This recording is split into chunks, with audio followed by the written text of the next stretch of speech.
Meetings from the 23rd floor of One Theater Square in Newark, overlooking the New Jersey Performing Arts Center, which is ready, willing, and able to go as soon as health and safety guidances allow for. We hope that you are all safe and healthy at home, and we're glad you were able to join us for this very special Business Partners Roundtable at Home. And this is a series of events featuring leaders from throughout the state speaking on the issues that we all care about the most.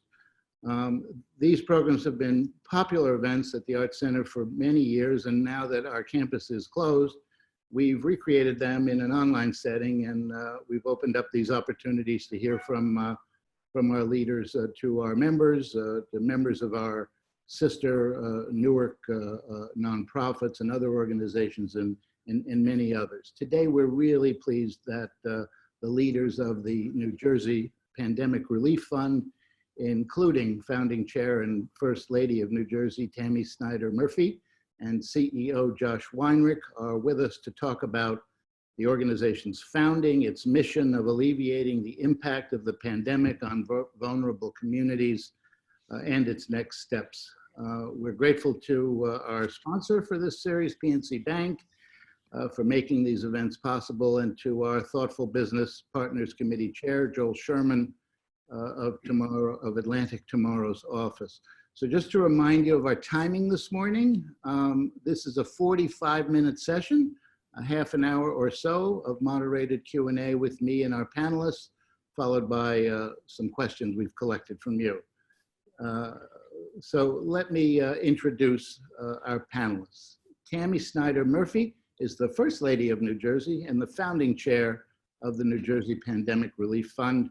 As First Lady, Tammy's policy initiatives have sought to improve infant and maternal health outcomes, incorporate climate change into the K-12 state education standards, and increase angel investing in women-led businesses. She currently serves as secretary and charter member of the Climate Reality Action Fund and is the chair of New Jersey's professional women's soccer team, Sky Blue FC. Welcome, First Lady. So happy you're with us. Thank you for having me, John. Good morning. Morning. Also with us today is the fund's CEO, Josh Weinreich. He is the volunteer CEO. He is a career finance executive, and he retired in 2004 after 20 years on Wall Street, where he served in senior positions at Bankers Trust Company and Deutsche Bank. Josh is also chairman of the board of a remarkable social service agency that saves lives every day, and that's the Community Food Bank of New Jersey. He is chairman of the board of Leeds West and an independent director of E-Trade Financial Corporation. We're grateful to both of you for being with us. So to begin with, I'd like to ask each of you to kind of make an opening statement of sorts about how you came to lead the Pandemic Relief Fund. Tammy, at what point in the pandemic's incursion into New Jersey did you realize that there was the need for a statewide relief fund? I would tell you pretty quickly. I'm trying to remember when we went on lockdown now. I think, if I'm correct, I'm saying it's about March 12th. We were incorporated, which means we had done all of the legal work, had gathered our directors and everything by March 24th. So pretty immediately, we understood that there would be problems on the ground, or we anticipated there might be needs on the ground with a surge of those who were vulnerable. So it was pretty quick, John. Yeah, I can imagine, but you were ahead of it. It sounds like well in advance of the state shutdown, you were thinking about this. Well, I think that's probably right. I think we could watch what was going on around the world. Yeah. And it was pretty clear that if the United States, and especially New Jersey, were going to follow in the same slipstream, that there were going to be people who would be, isolating at home and would likely take a hit. So it was pretty quick that we figured out that there was going to be a need here. Yeah, well, thanks for your prescience in that. So Josh, as a nonprofit leader, you've done amazing work as the chair of the Community Food Bank. How did you come to be the volunteer CEO of this unique effort? Well, I got a phone call from Larry Rogers, who works with the Tepper Family Foundation, and I've worked with them for years as they've been so involved in fighting food insecurity in the state. And Larry asked if I'd be willing to chat with Tammy and Ray Chambers about a fund they were forming. And I said, of course. And then when I met with Tammy and Ray and heard their vision, what they were pulling together, it really was just incredible, really inspiring. And of course, that took zero time to say yes. I mean, having the opportunity to do something in this time where we're all looking for those chances, and to be able to pull together these resources to have a material impact on the people in need was a real honor. Right. Hey, John, can I just add something there? Sure. So you should know, we have been really fortunate at this fund and had a tremendous number of corporations and individuals who have stepped up to do pro bono work.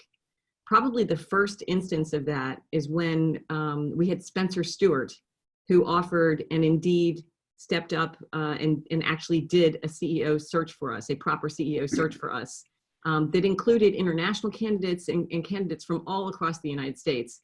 And Josh was one of those that was put into that search pool. And it just goes to show how strong Josh is, because he beat everybody else out. So it was really great that his name was given to us, but it was a really a very thoughtful search that we went through, even though it was fast.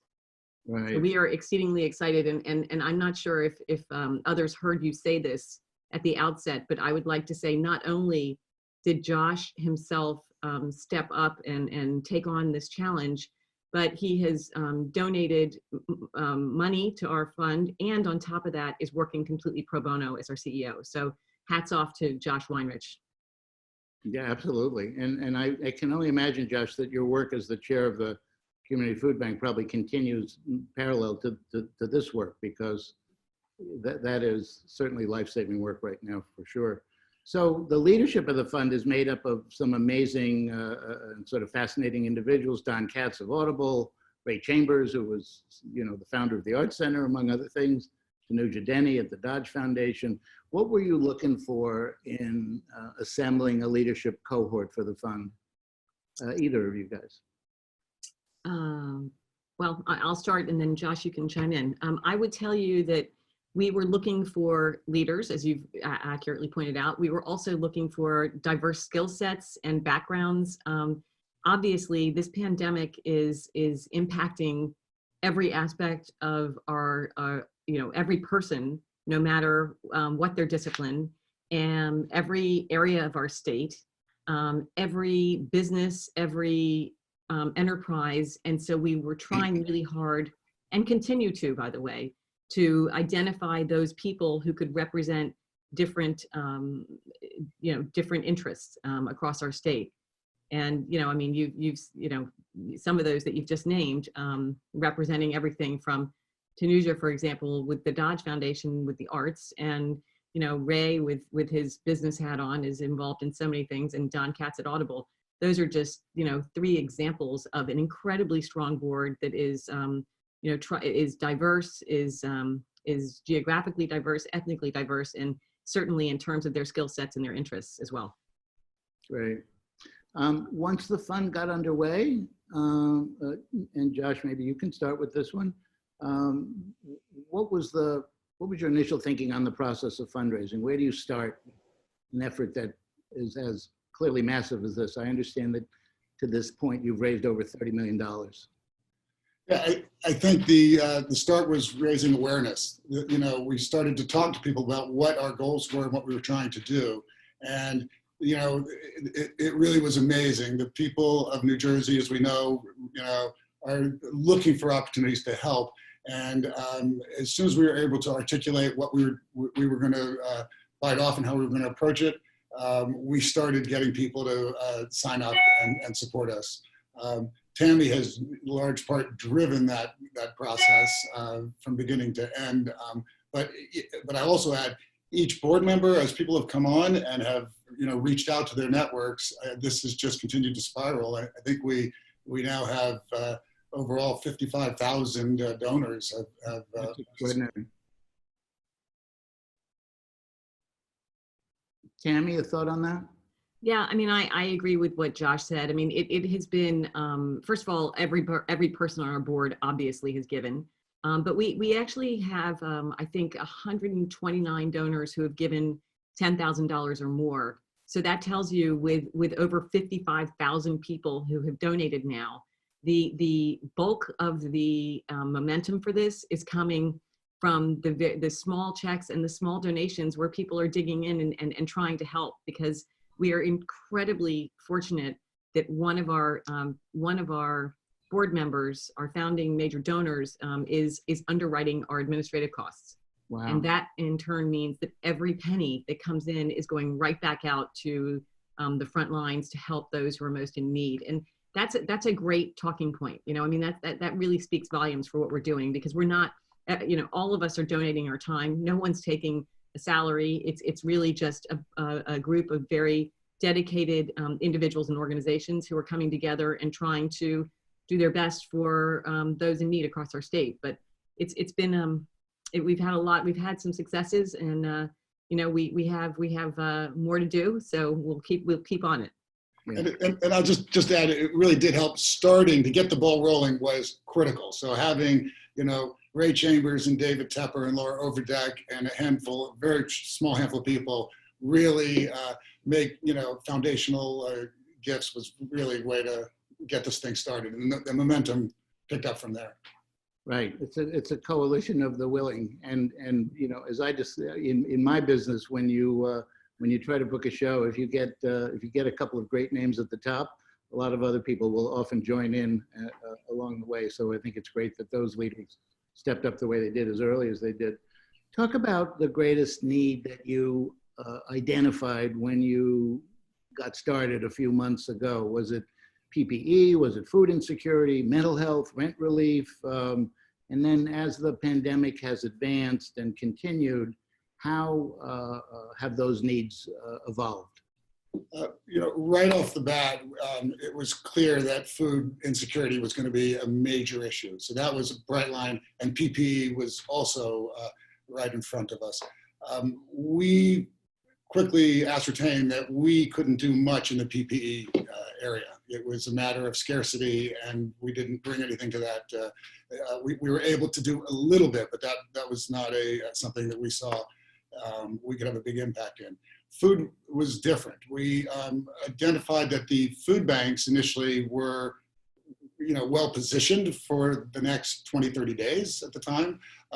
But the network is where we saw the distribution channel. We thought was we knew would have stress as the demand was going to, you know, go way up, and a lot of those are volunteer driven, and so they were going to be under duress, and they're very thinly capitalized. So we went there first, and it was really a good first move. As we were, you can imagine, we were busy organizing, recruiting, fundraising, you know, establishing our protocols, but we got out in front of that.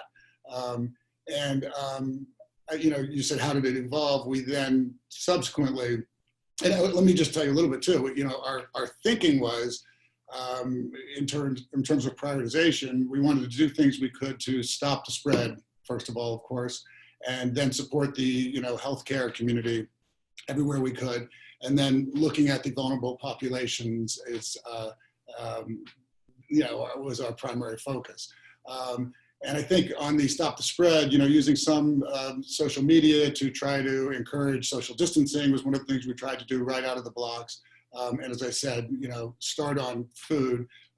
We subsequently have now on our website, we invited people to submit grant requests, and we have been now processing those. We can talk a little bit more about that later. But we now really are, I would say, fielding support in the areas more so in shelter and healthcare has really increased, but with food still being a dominant need. Mm-hmm. So talk to us a bit about how the fund works.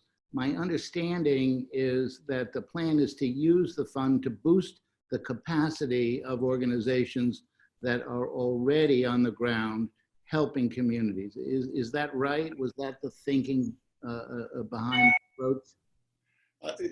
Very much so. If you think about it, we really are a pop-up, and the relief organizations that were here long before us and will be here long after us, which I just want to salute, are there every day, just doing what is needed to be done. And it's really top of mind for us to stay in our lane, to not confuse the message, fundraising for those organizations, or support for them. We really are, as Tammy has said from the outset, we're looking to fill gaps, to identify needs and areas where we can have an incremental demand to have an outsized impact. And it makes us, it's helpful. We are a little detached appropriately in that sense, as we're looking across all of the organizations, seeing where we can, do the most good. And so we are supporting those organizations, but more importantly, we're communicating with them to see where they have some holes. And that's where we are trying to land. Right. Tammy, I know that you have recused yourself as a granting judge, as the founder. Is that correct?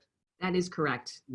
Yes, I mean, I occupy a special space, and I want to make sure that I am not giving any mixed signals, and I'm not in any way, shape, or form tilting the scale. So I am able to participate in the general broad thinking, and I do participate in that. Should we be looking at food? Should we be looking at some other aspect? But when it comes down to the nitty gritty of who actually is going to get the grants, we have a very strong process in place with a team that actually looks at applications, scores them, votes on them, and it's pretty impressive considering that we have been around for, today I counted, Josh, we've been around for 51 days now. So pretty impressive that we have come as far as we have in such a short time. So I see yesterday you announced a next series of grants. Talk about the kinds of organizations that have been funded in these first few waves of grants. Josh, you want to hit that, or do you want me to? Actually, well, I'll let you hit, but let me just first say one quick thing about the grant making process, if I could. One of the things we did right out of the blocks was to assemble an incredible team of expertise in foundations and grant evaluation and grant writing. And we really are lucky now, fortunate to have, our grant committee is headed by Larry Rogers and Andrea Young. But we have the Tepper Foundation, MCJ, the Community Foundation, Robert Wood Johnson, Dodge, Victoria, Fund for New Jersey. We have such an incredible, rich cast of expertise to help in this area. And so we created a scoring rubric. And I'll also say, early going, we had so much need, and we are trying to figure out both tactically and strategically how can we have the greatest impact. Tammy can touch on some of the things that we did, but to have all of that expertise to help guide us through that, where we really had to take some educated guesses, was just invaluable. And I thank all of those people who are just incredible. Right. Yeah, John, you should know just by as of now, we have had, I think, closing in, if not exceeding 1,000 grant applications. Wow. So you consider how long we've been around, and the fact that the first round of grants, we didn't even have an application online. We've come a long way. So we are literally doing, we're chewing gum and walking at the same time, and trying our best to touch everyone as best we can. Yeah. So is there thinking that you've got now about expanding the fund's work from the kind of immediate needs of medical care, food, and mental health to other needs and other areas of need? So I will tell you from my vantage point, I think, Josh, please feel free to jump in here. We started out trying to figure out how we could augment the on-the-ground work that's already in existence, and how we can really help with the surge of need. And it became pretty clear up front that we needed first to really address what I will call the needs for survival. And so that's how we got to, food and medical. There is no question that those needs are ongoing. We, just based on the grant applications that are coming in, the kinds and the ways that people need to use this money, there is no question that there is a baseline level where we can really help those on the ground. And so from my vantage point, we will continue to respond in that capacity for the here and now. But we also are cognizant that, we will turn to restructuring and rebuilding our great state. And that is part of what we want to do as well through this fund. So, we will pivot at some point in time. I don't know when that time comes, but for the here and now, we are trying to be responsive to those who are on the ground who are asking for help. It seems like, and Josh, I know you have huge experience in this, it seems like food insecurity is an issue that is ongoing and even increasing in need as days go by. What do you see the trajectory of food? How do you see the trajectory of food insecurity as the pandemic evolves?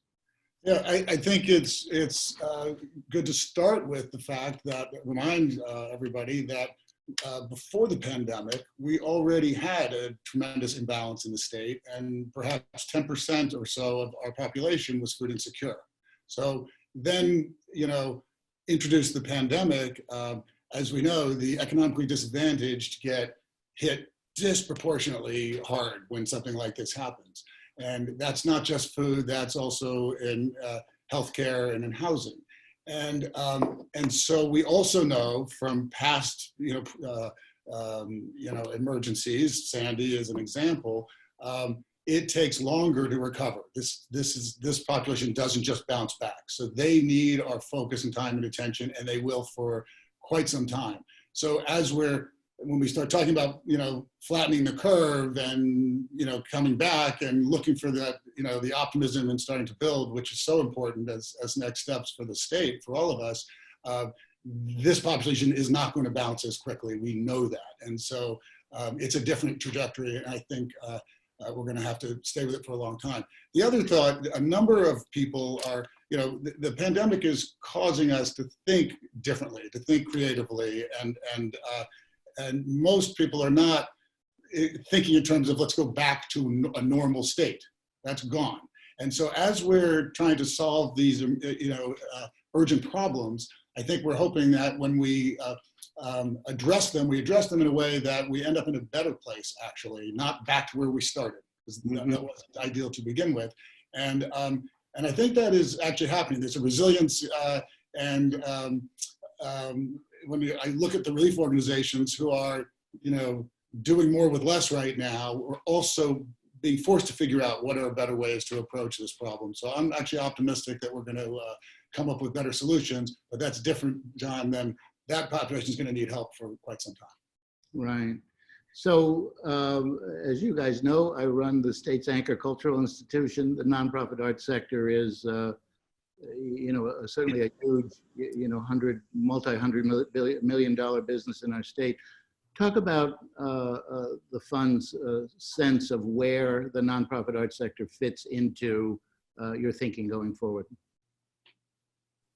Let me take that. Yeah, sure. Go ahead. Yeah, so for us, as we talked about, we have prioritized urgent and critical need first, and then we see this as an evolution and ultimately towards rebuilding, and things as important as as the arts, for example, which has such an important role in all of our lives, both economic and cultural, is second phase for us, for a fund like ours. We're watching it, but it's not the a primary area that we could have an impact on right now. Having said that, knowing the importance, there are, I think, some things that we could do along the way that are mission aligned with us. And for instance, we're working on education, and we're thinking about the kids who have not been in school. That perhaps an area of that would be music education, where we can combine getting people back to work and helping to normalize kids' experience. And I think those are important because in doing that, we also will help to bring attention and focus to the arts. And I think there are others, obviously with eyes on this who will look to, pick that ball up as soon as possible and help make a big difference. Appreciate that. So Tammy, you turn out to be the best benefit producer in the country. A lot of us are watching these virtual benefits, from our home screens, and some of them are more effective than others, but the one that you produced a few weeks ago was really extraordinary. It was a really tight hour. It had great stars in it. It had a terrific narrative, and you raised, I think, a little under $10 million already by virtue of it. Tell me your thinking around how you came to that, how you produced it, and how you feel about the effects. So thank you. I was really happy with the way that event came off. I think that it started out with just an idea that I had, which was, not only do we need to raise money for our fund, but more importantly, I felt like our state needed a hug. We're all stuck inside. Everybody's getting frustrated. The numbers of those who are infected and the deaths were going up by the day. And I think that I was sensing just from those in my purview that people were really feeling pretty down. I wanted to, so there were really several things I wanted to do. I obviously wanted to give a hug. And in doing that, I wanted to give Jersey some pride, because we have, in my opinion, the greatest depth and breadth of talent of any state in the United States. And I will tell you that based on what you just said about that being a really tight hour, John, we have so much talent in New Jersey. If I had actually tapped all the talent that we have in New Jersey, we'd probably still be watching that event right now. So we had to be very careful in how we pulled that segment together. But it was really giving a hug, giving Jersey pride, lauding those who are essential workers who are on the front lines every day, and raising some money. But it was funny because I remember when my first two calls were to John Bon Jovi and Bruce Springsteen, and I said, I've got this idea, what do you think? And they both said yes immediately. And once I had those two on board, it was really a little bit like, I had the wind at my back, and it was pretty straightforward. We had incredible producers. Joel Gallen is, amazing, and Irving Azoff and John Landau. I mean, I couldn't have asked for a better team.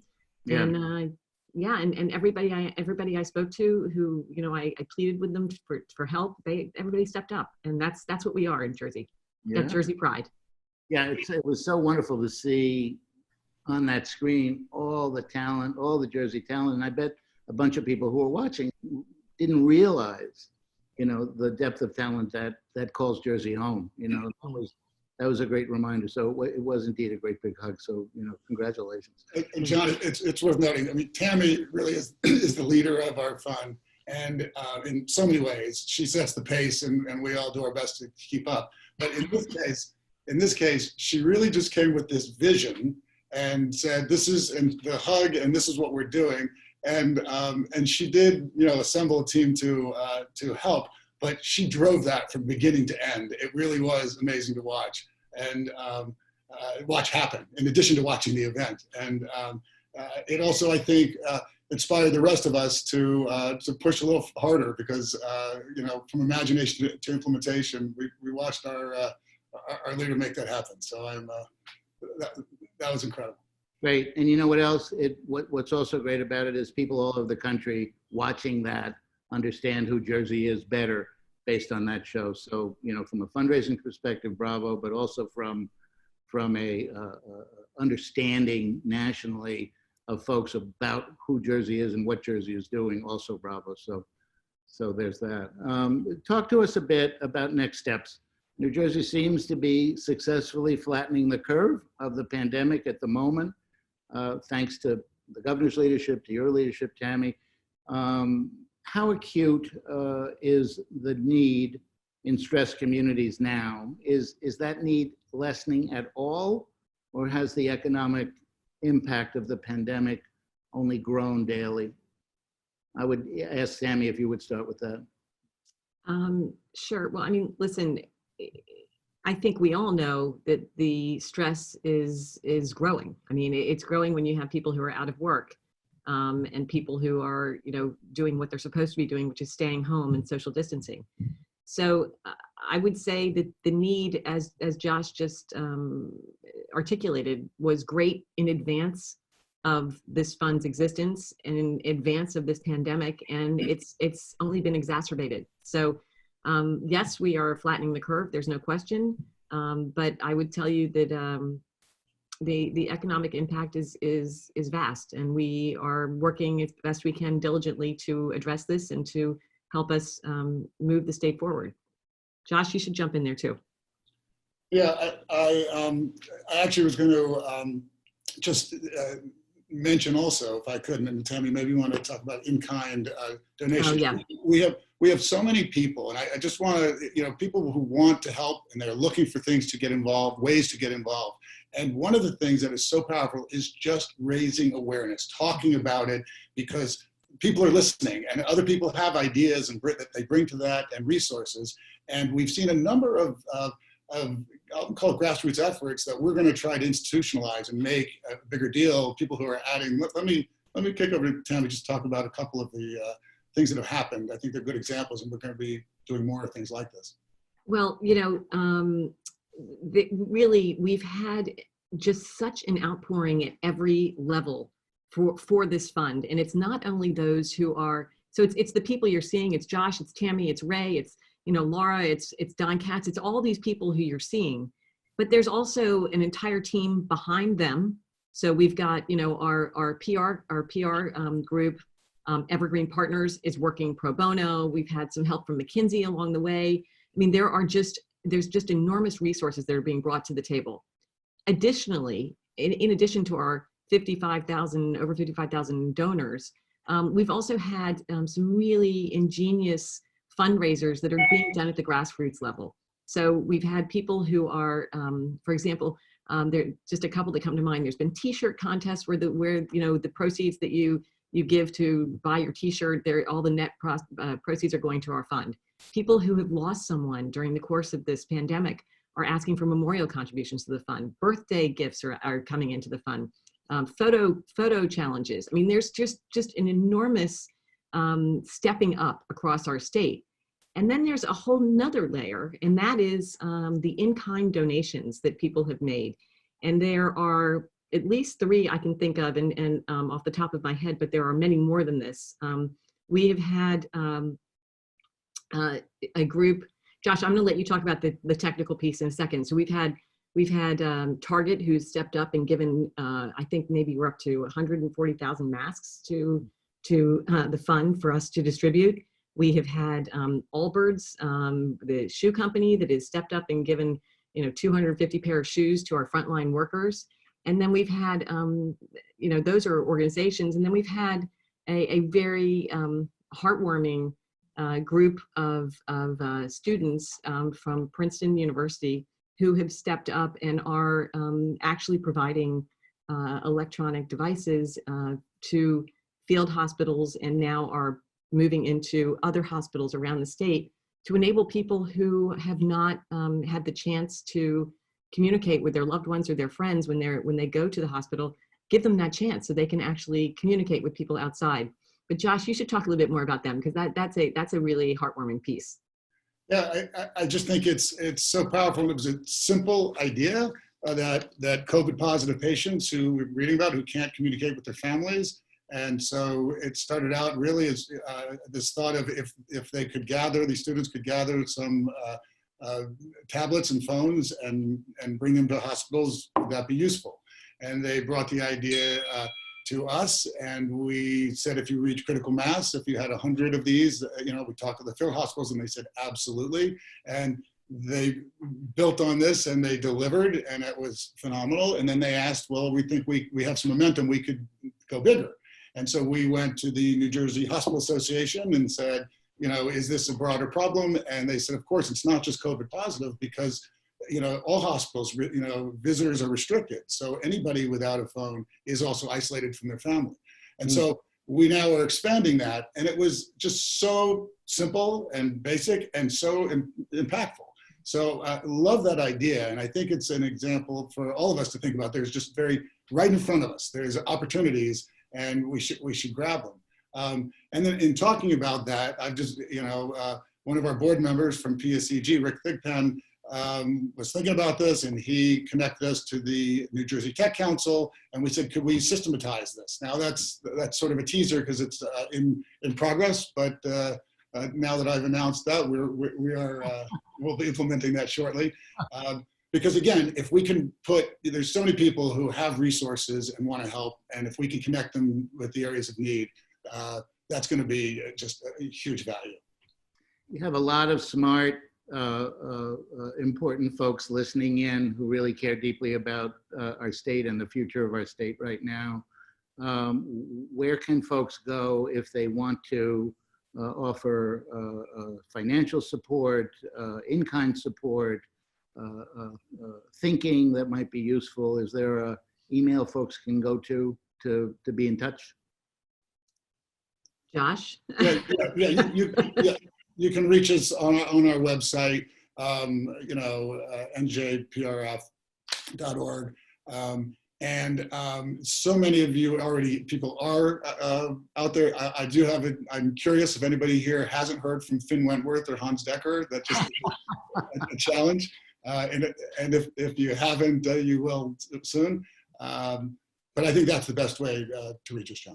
Okay. Or reach out to us. Everybody, I think most everybody on this phone call, I suspect, knows how to reach either Josh or Tammy or John. And we're hands-on. We get up in the morning and sit down at our desk, and I look up and say, oh, it's 8 o'clock, time to stop. So we are working on this thing 24/7. So reach out to us directly as well. Right. You wake up and you say, oh, it's 8 o'clock. Here are 1,000 new emails for me to read. Not 8 o'clock, but yeah. Yeah, exactly. That would be nice. So talk to us before we get to questions. Talk about the timeline of the fund. Do you see the fund playing a role, say, over the next 12 months, over the next 3 years? What's the evolution of the life of the fund in your mind's eye now? Josh, you want me to start? Sure. I will tell you, I believe I'm right in saying this, that our incorporated, our articles of incorporation have us up and running through December. We thought, when we formed this in March, we thought, 6 months, we'll make it 8 months just to be, make sure we're good. I would tell you that, we are incredibly hopeful, and I know we're making an impact across many areas. But at the end of the day, as long as there is a need and we have the resources to help fulfill those needs, then we will carry on. So that's my view, but I'd love to hear from our CEO and see what he has to say about that. Yeah, echoing that, but also what I said earlier about staying in our lanes and respecting the relief organizations that are so valuable and important to the state. We have an obligation to make sure we are adding value there and using our perspective and our resources to have an incremental benefit. This situation is evolving, and so we got to be keeping an eye on that. The minute that we are not adding incremental value, I think, is when we would know we should distribute any funds that are left and get out of the way. But I don't actually have a time in mind. I think we're paying attention. This is changing rapidly enough, as I think we have to answer that question as it goes. Yeah, I mean, from where I sit, it sounds like you all be in business for the foreseeable future, and we're all grateful for that. We will go to questions now. We have a handful of questions from our viewers and our listeners. Aisha, why don't you give us the first question, please? Thank you. Can you hear me, John? Yes. Wonderful. Okay, the first question comes from Dale Caldwell from Fairleigh Dickinson University. What, if any way, is the fund will consider supporting higher education institutions? Josh, you want to take that? Yeah, sure. I think it's a similar answer to the arts. First of all, one of the things we would look at in terms of urgent need in education, we are, as I mentioned earlier, we're looking at the children and students and people who are disenfranchised, and what can we do there, I think would be first on our mind. And then the other part is what funds are available, federal and state, and we would look to have those, again, those would be secondary considerations for us. So I think it would be not current priority. Next question, please, Aisha. Thank you. Next question comes from the NJPAC Business Partners Committee Chairperson, Joel Sherman of Atlantic Tomorrow's office. This is for First Lady Tammy Murphy. Would you please speak specifically about how the fund is interacting with hospitals and medical institutions to support their efforts with underprivileged communities? Sure. Well, we've worked primarily through the Hospital Association. One thing that we are trying very hard to do through the fund is not, other than when someone comes in with a specific grant request, what we have tried to do is essentially, if one hospital were to step up, or one organization that represents others across the state, we have tried to turn ourselves and look inwardly and say, okay, if that hospital is in need, then others might be as well. And we shouldn't be the ones who are deciding just because someone is proactive and they've managed to step up and ask for a grant. We shouldn't necessarily say that that's the one institution or one organization that really should get the resources. So we have really leaned heavily on the Hospital Association. We've looked to, for example, some of the unions as well for direction in terms of helping to disseminate resources. But really, we're trying very hard to be thoughtful across our entire state. I just will tell you to that point, one example here is, and this is not hospital specific, but just to give you an idea as to how we've been thinking about this. In our first round of grants, which we gave out 108 grants in our very first round, and those all went to food pantries and shelters across the state. We touched 20 of 21 counties, and in doing so, we obviously gave more resources to the areas up north, which were at that point in time and more impacted by COVID than the rest of the state. But we really tried to look at the entire state as a whole and figure out where the resources were needed. We did a survey monkey. We interviewed, we looked at hundreds of these shelters on the ground. And good news is that 30% of them came back and said they don't need any help, but that meant 70% did. So we're trying very hard to take the 35,000 square foot view and look at the entire state and not get sucked into some one organization over another. Next question, Aisha. Please. Next question comes from Yakima Deloach of the American Cancer Society. What does the future look like for New Jersey nonprofit organizations that host large-scale events regarding funding for their programs/services and mission?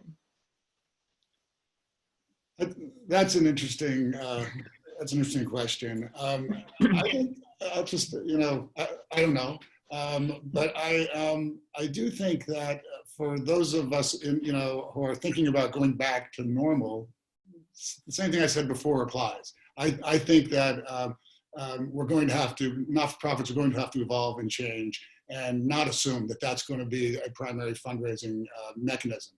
My hope is that we find more efficient ways to do it with lower cost and keep the focus where it needs to be and raise just as much money. That's going to take some work because we have this pattern, and that's been such an important part of fundraising. So if I had to guess, I'd say it doesn't go back to where it was, and I hope it gets better. Right.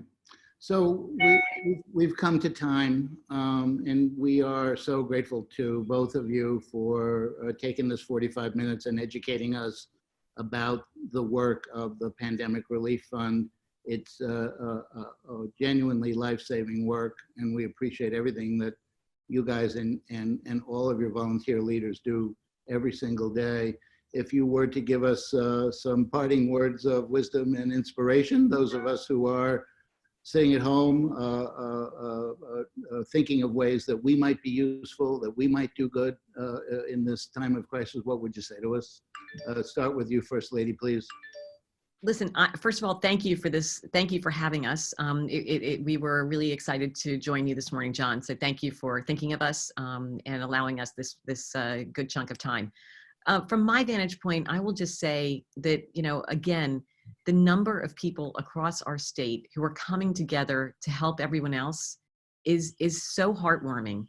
And, we can all do something. We really can. You can do it from your home, whether it's literally giving money, whether it's looking at ways that you might have be able to provide food or any other sorts of resources. But remember this, just by staying at home right now and doing what you're asked to do and exercising the social distancing and being part of the fabric of what makes New Jersey so strong, that's doing your part. So no matter what you're doing, as long as you are staying home and you are, reaching out to your family and friends, at the end of the day, that's the most important piece here. We obviously would love your help with the fund, but putting that aside, I just thank you on behalf of the governor and myself and, everybody who's trying to do the right thing for actually doing the right thing. Yeah, yeah. The only thing I really would just add on to that is, we're so mired in these problems, and it's and how do we address them, and it feels really it's negative, and the thing that is so hopeful here and so positive is in this process we're seeing how many people are there to help, to do things for their neighbors, and that's just such an incredible, and we are finding solutions and we are making progress, and I just think that in terms of, what I take from this, it really is a message of hope and, and overcoming adversity. And it's just so powerful for all of us to be able to be involved. And I think that's one of the things that, our fund has been able to do is to help bring those resources together to be able to implement. Great, and you're doing it, and we're grateful. We're going to be sending a note out to everybody who joined us this morning. That gives them the information that they need so that they can be in touch with you if they have ways that they believe they can be helpful.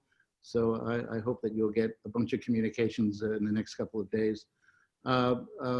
First Lady, thank you. And also thanks to our governor. It is such a relief to have a governor and First Lady who are confident and serious and strong and cautious about how we navigate this crisis. It really is a great comfort every day, I think, for those of us New Jerseyans who are listening, and most all of us are. And Josh, thanks for your leadership. I invite everybody listening to join us again on May 29th when we'll be talking with some experts from several fields about how the pandemic is changing the ways we all work and will be working going forward. So in the meantime, Godspeed to both of you, and for everybody else, stay safe, stay well, and thanks for joining us. Bye-bye. Thank you. Thanks.